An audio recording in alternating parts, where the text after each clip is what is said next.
Hey everyone, how are you all doing? Today I'm taking a look at the Marvel Legends Amazon exclusive Thor comic version of Gorr the God Butcher. And there was a lot of drama surrounding this figure with the pinless on the box, but then the figure is actually not pinless, and then they have in their very fine details so they don't get sued. The final figure may differ from image, that kind of stuff.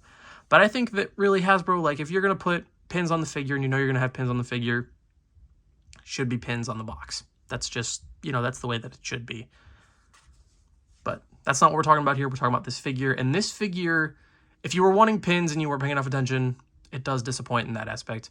But if you don't really care about the whole pinless versus pin situation, which I think it has its merits for pins. I think they have their place. Usually like on Iron Man suits, I think that some of those look kind of cool with pins. And they're also good for customizing. That's, that's something that I love to do is customize. And you can't really customize when it comes to pinless stuff. But, that is what it is. And there's nothing you can really do about it. And I actually really like this figure. I think he turned out very well. And he comes with a lot of... He doesn't come with much, but what he does come with, I think, is perfect for what he needed to come with.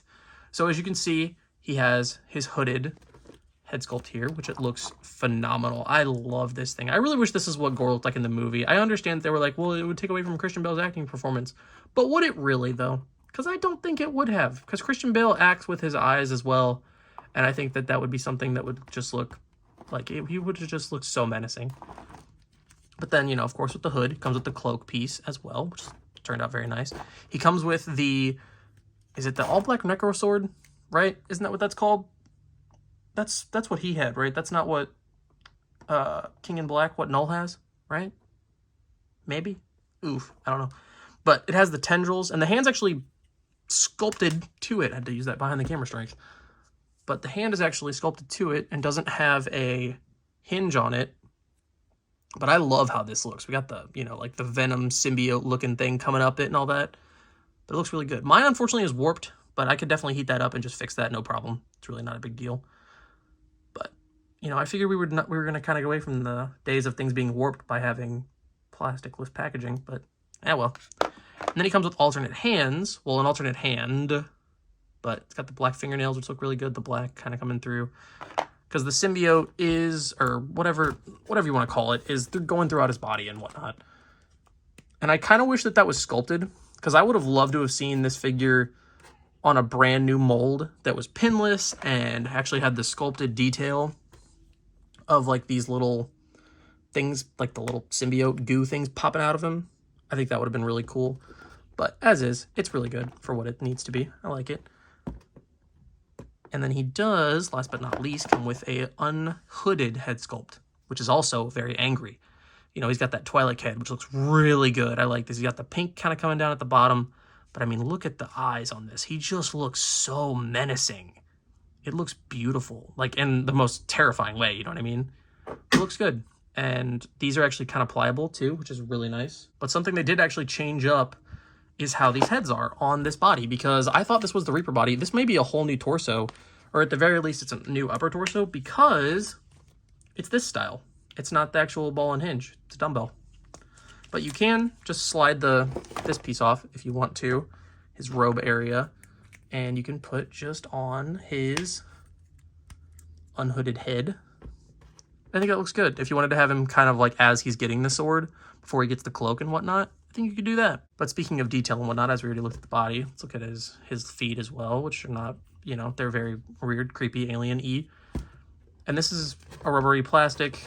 There are third-party options out there for a cloth one, which looks really good too. But I honestly think that this one's okay. I don't think there's really much wrong with it. I mean, obviously, if you wanted to get him in like a hunkered down pose, it would kind of get in the way because of how long these pieces are. So it just kind of would like be like this and not look very good. And now going over articulation, as I already showed, it is on a dumbbell joint, so the head can only go about that far down, a little bit, tilt, not really, rotate, mostly what you're going to get out of it. His shoulders go up that far, down all the way to his sides, rotate, no butterfly joints or anything, but he does have bicep swivel, double jointed elbows, almost said knees, that go up that far. All of his hands, well, actually, that's not true. These hands have hinges. The other one doesn't and just has a swivel, but these have just the standard back and forth hinges. As for his torso, it can go that far forward, that far back, rotate, legs go out pretty far, actually. Can go very far up, but it starts to jut out a little bit. Back, a little bit, thigh swivel, double jointed knees that go up that far. He can almost put his, oh my God, he can put his foot flat on his back. That's, well, actually, can he put his foot flat on his back? Almost. Pretty close, which is really creepy. He has a boot swivel for some reason, I guess just because they use this body mold, and then he has ankle pivot, of course, but the feet go down that far, up that far. And now on to some size comparisons. Here he is next to Thor with a Sentry head that I painted the eyes on, and the 20th anniversary Captain America, and I think this looks really good. He looks like he could take on Thor and Captain America, you know, like he looks like he could, he really looks like a God Butcher, honestly.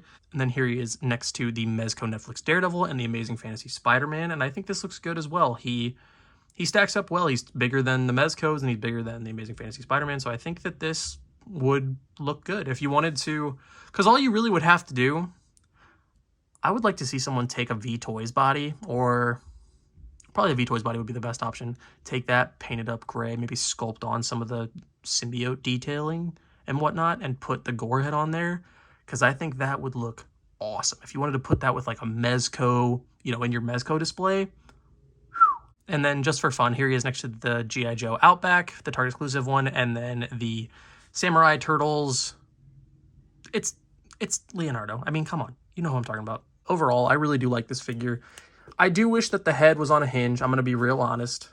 I do wish that that was the case. Because, I mean, I like getting a little bit of pivot out of it, just a tiny bit. But you really don't get as much as you'd like, you know? Even without the hood option on. But, I mean, I think he just has a presence. Just from this face alone, you could have him just standing the way that I had him, where he had the one arm behind him, so he looked like kind of almost a regal pose with the sword out. But if you had him just standing like this, I mean, look at that. I think this figure, the rest of it is okay, and I think it would be really cool if someone took a V-Toys body and put this head on it, and put like a third-party cape on it and all that stuff. I may do that myself if I don't see anybody else do it, I'm going to be honest.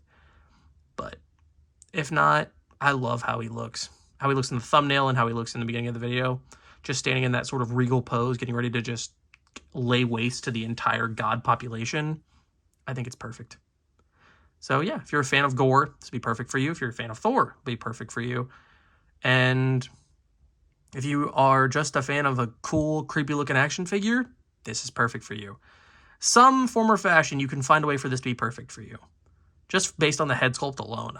The price of admission, head sculpt alone, makes it worth it, in my opinion. But yeah, that's going to do it from me, and I will catch you all in the next one. See ya.